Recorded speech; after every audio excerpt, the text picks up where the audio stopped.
বৈষম্য বিরোধী আন্দোলনে গণহত্যার নির্দেশদাতা সাবেক প্রধানমন্ত্রী শেখ হাসিনাকে বিচারের আওতায় আনার দাবি জানিয়েছে গণসংহতি আন্দোলন। কোনো অবস্থাতেই যাতে আওয়ামী লীগকে পুনর্বাসন করা না হয় সে বিষয়ে সাধারণ মানুষকে ঐক্যবদ্ধ থাকার আহ্বান জানান সংগঠনের প্রধান সমন্বয়ক জোনায়েদ সাকি।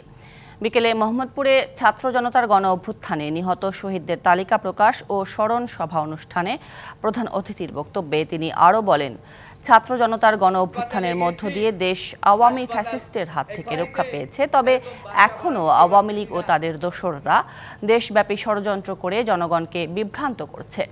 এ সময় গণ অভ্যুত্থানে মোহাম্মদপুর এলাকায় নিহত ২২ জনের তালিকা প্রকাশ করা হয়। এ সময় নিহত শহীদদের পূর্ণাঙ্গ তালিকা প্রকাশ ও আহতদের রাষ্ট্রীয় ব্যবস্থাপনায় উন্নত চিকিৎসা ও তাদের পরিবারকে পুনর্বাসন করারও আহ্বান জানান সাকি। আজকে যখন নতুন বাংলাদেশের যাত্রার কথা আমরা বলছি, তখন ন্যায় বিচারকে পাটাতন হিসেবে নিতে হবে। আর সে কারণেই যারা এই হত্যাকাণ্ড চালিয়েছে, হত্যাকারী নির্দেশদাতা শেখ হাসিনা সহ প্রত্যেককে বিচারের আওতায় আনতে হবে।